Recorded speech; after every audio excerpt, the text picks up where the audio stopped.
বাচ্চা মেয়ে এই প্রতিবার ফার্স্ট হচ্ছে।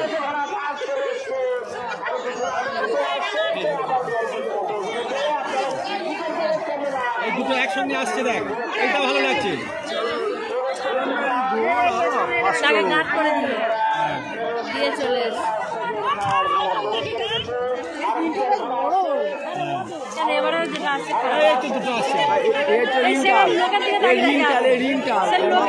মাথা খারাপ, সত্যি মাথা খারাপ, সে আর পার করতে পারছে না।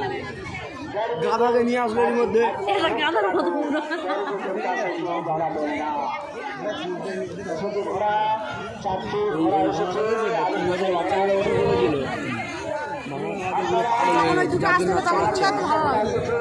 বাচ্চাটাকে তোলে না, এই ঘোড়াটাতে চড়ানোর করে দিল। ঘোড়াটা একটা পাগল মতো। এইটা পাগল, হ্যাঁ হ্যাঁ পাগল, ওই জন্যই হচ্ছে।